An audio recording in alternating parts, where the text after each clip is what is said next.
Start. Congress अध्यक्ष सीताराम केसरी ने आज यहां ऐलान किया है कि देश की जनता नेतृत्व के लिए कांग्रेस की तरफ देख रही है।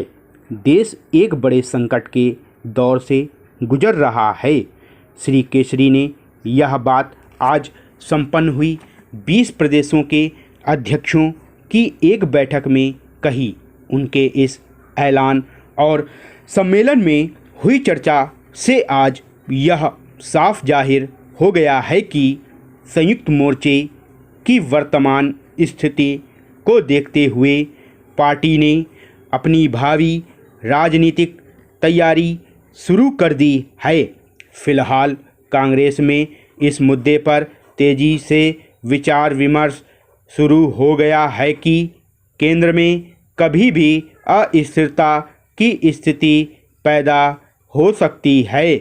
ऐसे में पार्टी को मध्यावधि चुनाव का लाभ उठाकर केंद्र में सरकार बनाने का दावा करने की अंदरूनी तैयारियां करनी चाहिए।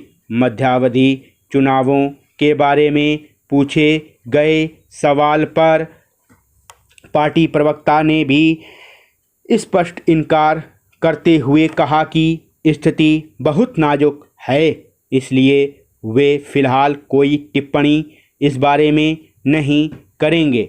कांग्रेस ने विभिन्न राज्यों में अभी से अपने पर्यवेक्षक नियुक्त करने का महत्वपूर्ण निर्णय भी लिया है। जो पर्यवेक्षक विभिन्न चुनाव क्षेत्रों का खाका तैयार करने में लग जाएंगे। बैठक में श्री केसरी ने यह भी कहा कि कांग्रेस आज़ादी के समय से ही एक पार्टी नहीं बल्कि आंदोलन है। कांग्रेस ही देश की विविधतापूर्ण संस्कृति का प्रतिनिधित्व कर सकती है। आज देश को सबसे बड़ा खतरा सांप्रदायिक जातिवादी ताकतों से है। इस स्थिति का मुकाबला सिर्फ मुख्यधारा की पार्टी ही कर सकती है।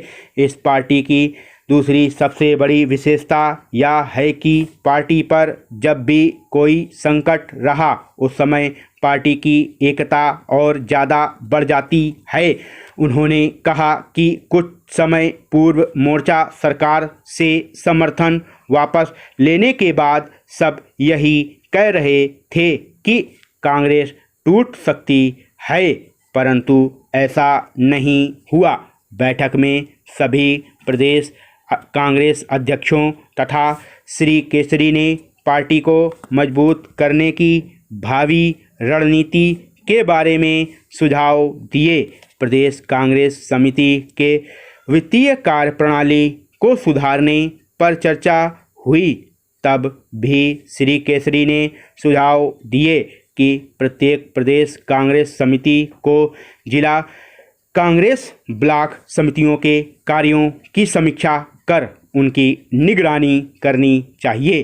गैर कांग्रेस शासित राज्यों में जिला स्तर से प्रदेश कांग्रेस स्तर तक विपक्षी दलों का मुकाबला करने की रणनीति नए सिरे से बनाना चाहिए। बैठक में यह भी तय किया गया कि प्रत्येक प्रदेश कांग्रेस समिति तथा अखिल भारतीय कांग्रेस समिति पार्टी के संबंध में एक पाक्षिक अखबार का प्रकाशन करने जा रही है।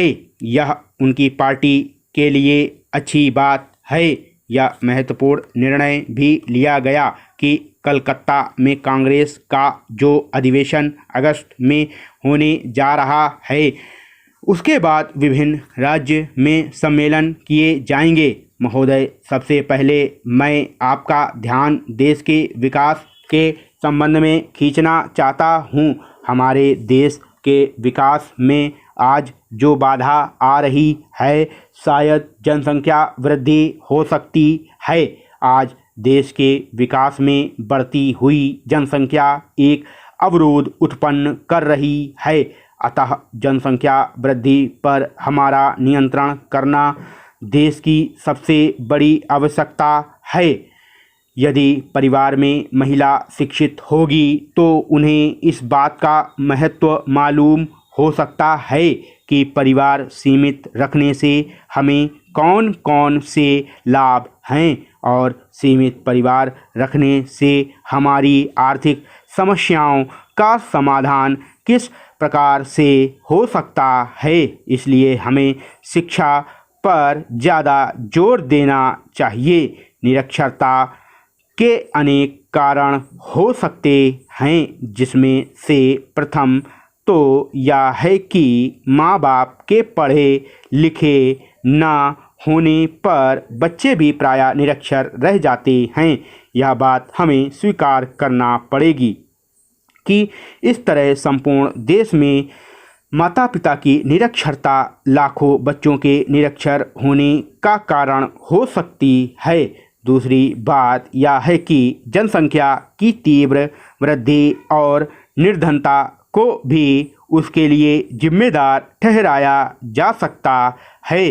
रोजगार से सीधे जुड़े होने के कारण उनमें शिक्षा के प्रति उत्साह में कमी दिखाई देती है।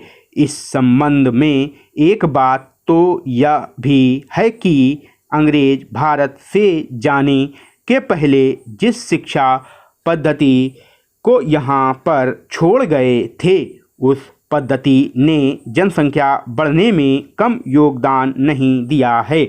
मुझे अफसोस के साथ कहना पड़ रहा है कि खेतिहर मजदूर, कारखाना मजदूर अपने बच्चों को इस भय की वजह से स्कूल नहीं भेजते कि घर में एक कमाने वाला कम हो जाएगा। फिर ऊपर से स्कूल की वर्दी, किताबों का व्यय और अन्य खर्चे गरीब अभिभावक के अंदर बच्चों को पढ़ाने के रहे सहे उत्साह को बिल्कुल ठंडा कर देते हैं। महोदय, इस प्रकार से खेत में काम करने वाले मजदूर की सोच यह रहती है कि हमको 2 गुना घाटा उठाना पड़ेगा। इस कारण वह पढ़ाई छुड़ाकर अपनी तरह काम में जुटा लेता है। यही कारण है कि हमारे यहाँ बाल शिक्षा के मामले में अपेक्षित प्रगति नहीं हो पा रही है। पहली कक्षा में 100 बच्चे दाखिल होते हैं, उनमें से केवल 23 बच्चे मुश्किल से 8वीं कक्षा तक पहुंच पाते हैं। इसका मुख्य कारण यह है कि गरीबी से तंग हालत इन बच्चों के थोड़ा समझदार होते ही ये निर्धन इन्हें खेत पर काम करने में लगा देते हैं, दुकानों पर भेज देते हैं, कारखाने में लगा देते हैं, बीड़ी बनाने के कार्य में जुटा देते हैं। उपर्युक्त काम नहीं मिल पाता है तो उन्हें बर्तन साफ करने के विभिन्न कार्य करने में लगा देते हैं, जिससे वे अपने तन ढकने और कम से कम 2 जूर रोटी के लिए कुछ कमा सकें। प्रायः निर्धन वर्ग की मजबूरियां उनके बच्चों को पढ़ाई करने से रोक दिया करती हैं। पहले इसकी व्यवस्था करनी चाहिए। महोदय, समाज के 2 भागों में विभाजन की प्रक्रिया, जिसमें मात्र थोड़े से लोग नई आर्थिक नीति के तहत दिन दूनी रात चौगुनी प्रगति कर रहे हैं और बाकी के लोग लगातार भुखमरी की कगार पर पहुंच रहे हैं, यह सिर्फ शहरों तक सीमित नहीं है, बल्कि यह सिलसिला गांवों में भी देखा जा सकता है। आज विश्व में जहां कुछ विकासशील देश नए औद्योगिक देशों का रूप धारण कर रहे हैं, वहीं भारत जैसे कुछ देश नए कृषिरत देश का रूप अपना रहे हैं। स्टॉप।